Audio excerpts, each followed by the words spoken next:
What is up? What is going on, everybody? Welcome back. Welcome into the Seattle Mariners post-game recap.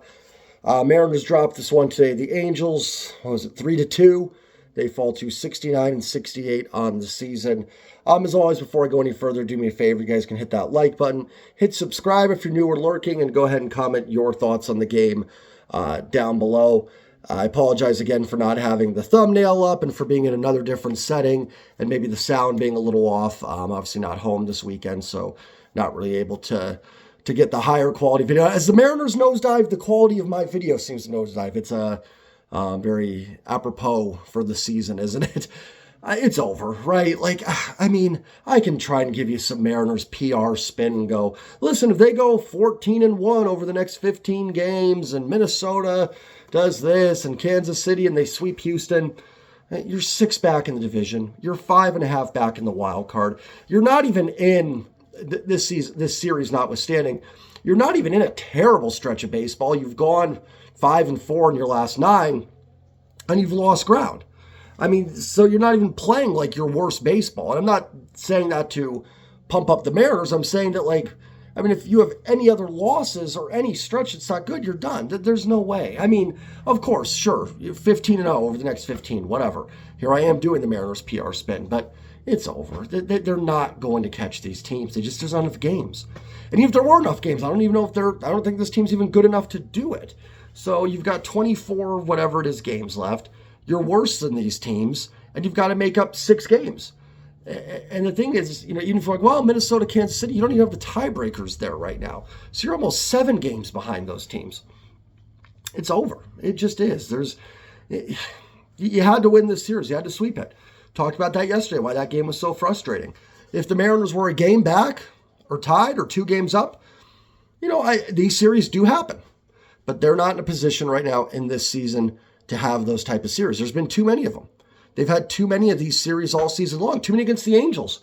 2-8 their last 10 games against the Angels. Even if you go 5-5 in that 10 games, which would be a record that I would probably say not good enough against the Angels, you'd still be in this thing. You'd be 3 games back, 2.5 back in the wild card. Game on. You'd be in an okay spot. Wouldn't be great, but you'd have a chance. But, you've lost, what is it? Like I said, 2-8 in your last 10 against the Angels. 6 of them one-run games. Something this team used to thrive on was to be able to close out these one-run games. And they've not forgotten how to do it. But, sometimes in one-run games, it's a lot of bounces. Teams in the past has gotten some breaks, not getting them today, not playing good ball. I'm going to be perfectly honest, I was not home today, and I apologize for that. So you're looking for me to really break down this game. I didn't watch it. I followed it on my phone. Tomorrow I will be able to watch the game, just how it worked out. And I'm not going back and watching this. If they were tied for the division, maybe. I'm not going to do it. Listen, Bryce Miller wasn't good enough. Bullpen did its job. Offense not even close to good enough. And I'm not going to hop on Bryce. Bryce's been fantastic this year. It happens. Got to back him up. Even him not being good enough was still enough for the offense. They could have put up 4 runs. He would have won this baseball game. What was it again this series? 1-14 with runners in scoring position? If the Mariners were 3-14 with runners in scoring position, they'd probably sweep the series. And then they're sitting there 4 games back and 3.5 in the wild card. And we got something there.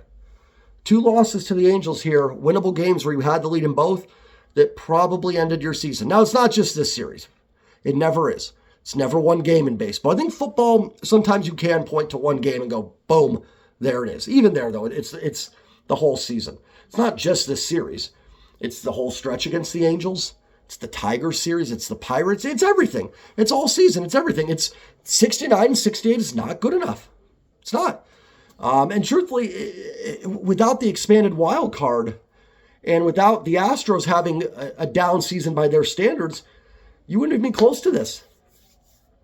And I know some of you are probably sitting there going, Jay, we told you a month ago this was over. I don't know why you're declaring it over today. Listen, everybody has different ways of looking at things. I think there's multiple different ways to build a team. I don't think you have to do it one way. I think there's been several teams that have won World Series by being developed through different avenues.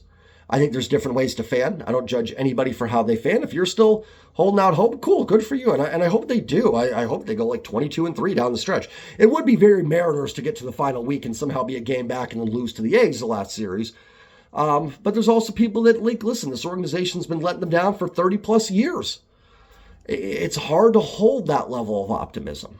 It's hard, and I think some people, so I don't judge how anybody feels with this team. If you're still holding out hope, I applaud that. I do. I normally am someone that holds out hope. I'm still going to watch. I hope they win. But it's hard for me to look at this and logically look at the standings and go, this team's going to make a run. They haven't shown it. They've had chances, right? Like, this series felt like a good series to do it. They win on Friday, were in great position to win yesterday, and then had a lead today. This felt like the series that get it going a little bit. You had a nice 4-2 homestand, sweep the Angels 7-2 under Dan. You're feeling pretty good. I think it would be about as good as we felt about this team in a month and a half maybe, or at least since the Mets series on Sunday Night Baseball, or the Sunday Night game on Sunday Night Baseball. It'd be about as good as we felt about this team in a long, long time. But, then they go and lose the game like they did yesterday. It's not happening, right? That the opportunities have been there for them and they haven't taken advantage of it. And so many winnable games they've had. They're also, 4-13 in the last 17 one-run games. I talked about the one-run struggles against the Angels. It's been overall. Make that 7-10, and you're in this thing. A lot of stuff this team's going to have to address in the offseason. And it certainly seems like, reading between the lines, that Jerry is going to be back. I said it a month ago, if this team didn't get in the playoffs, I'm kind of ready to restart this thing. Obviously, they've moved on from Scott, so that's happened. And I kind of put Jerry and Justin in that same boat as well. A lot of it also, to me, falls on the ownership. But if the ownership's going to keep the budget where it is, I think you've got to find a GM or somebody in the front office that's worked in an organization like Baltimore, Minnesota, Milwaukee, teams like that have won with these lower budgets, and maybe bring one of them in and go, listen, we've seen you win with, you're a team that's won with lower budgets. We've got a little bit more than those teams to spend. Cleveland would maybe be another one. And, I'll run by some names. I don't think it's going to happen, though, either. But listen, it's something that there just seems to be a lot of, what's the word I'm looking for? I don't know what the word is. Like, I always think of that Seinfeld episode when Elaine was like, George is in the bloodstream. That's kind of what I keep going back. There's something a little toxic in this organization. I don't know. It just feels off. Things feel off right now. I think Dan Wilson's a good guy to get that right, but Dan can't do it in, 35 games as manager? We got to give him some time too to find his footing, and to get things going in the offseason. And I don't know. I think it's kind of time for a reset a little bit. Very, very similar. Again, I know I'm repeating myself. I'm sorry, guys. But again, do videos for this team every day. Very similar to kind of where I thought the Seahawks were at. It wasn't that this is like, oh my God, this is the worst run organization I've ever seen. But it just kind of feels, it doesn't quite taste right. It's not bad. It's not going to poison you. But there's something off. And I think Jerry's done a lot of good things here. I love where the farm system's at. Certainly has put a more competitive team out there than some previous regimes did. But there's something missing to get this team over the top. And again, I said I was willing to the Angels are just making me do these videos because I feel like this is the same video I had when the Angels came in and swept the Mariners for 3 games. I lost my train of thought there, but they missed last year, and I was willing to forgive it. Go, hey, sometimes you take a step back before you take a step forward. I've seen it happen, but, it just isn't happening. And the team's worse, right? This team's worse than last year's team. That shouldn't be the case. Should be better. I don't think every move they made was wrong, but it didn't work out. So kind of got to go, listen, it's not getting it done. I don't think it's going to happen, so it's probably a pointless conversation. And listen, I want to be very clear. My choice would not be anybody in like Stanton's family or anything like that to take over. I would be, if that's the case, and my God, leave Jerry in there. But I would be, if it were up to me, and I don't know the names yet, I haven't really dug into it. I know a couple of the names, but not top of my head right now until I really dive into the offseason. which again, I think some people think Jerry's going to be here, but I'd be calling Minnesota, Cleveland, Baltimore, Milwaukee. Teams that don't have very big budgets to work with. Maybe Tampa to an extent. And look at someone in those front offices that have put more consistent winners out onto the field than you have. And you've got to find a way to get this offense lined up and get it going, because that's been the crux of the problem this year. And I just don't know if you've got the right people in the organization right now to do it. And truthfully, and I know it sounds crazy, even if a new GM wanted to go a different direction with manager, it is what it is, right? It's not Dan's fault or anything like that. The guy's barely been here.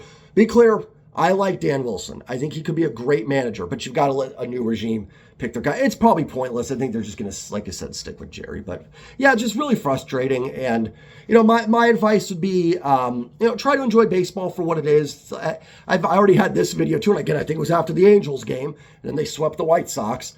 I would just stay relaxed, watch baseball. It's a great game. If you got kids, get your kids into it here. Try to find the little things that make you happy over the last 24 games. Maybe there's a no-hitter. Maybe someone hits for the cycle. Maybe they just play really well. Like, even the last couple series. My point was never like, oh man, they're right back in it. But it was just nice to see them playing better ball. It feels good when your team wins. Sorry, I'm not going to apologize for that. It was when the Seahawks beat the Eagles last year. It wasn't that necessarily made me go, wow, this team's actually really good now. It's just a lot more fun to watch your team win than it is to watch them lose. So, try to take the little things, enjoy those. Tomorrow's Labor Day. Enjoy it. Enjoy the holiday. If you're off, I'm not. But, if you are, enjoy the day with friends, family, and hopefully watch the Mariners get a W. Makes the food and the hot dogs the burgers taste a little bit better at the end of the night. That's all I can really say. That's all I've got. That's pretty much all you can do. And then, we'll dive into it. I'll be here tomorrow. And again, tomorrow will be more of a game breakdown. I didn't get a chance to watch it because I don't think Bryce Miller was good enough. Offense certainly didn't do their jobs. Again, runners on base, couldn't get them in. Tough series for Cal. Polanco had a shot in the 8th to get this game tied up, couldn't do it. Just all around not good baseball. Letting Anthony Rendon beat you, a ball that Rivas might have been able to catch. Keeps a couple runs. Julio, I did watch the highlights, I should say. Julio doesn't throw into second to cut off the runner from advancing to second, which would have kept the game tied. All little things, right, that this team just, little fundamentals that just off. The toxicness, right? That just kind of what that symbolizes to me. So, I don't want to make it, I'm not trying to be super down or anything, but, this is a team that, was trajecting this way. 21, I would have been very optimistic. 22, I was optimistic. 23, I was optimistic. But instead of, they haven't gone like this and this, they've gone up and now, they're just sliding back down. And, this team could finish 500.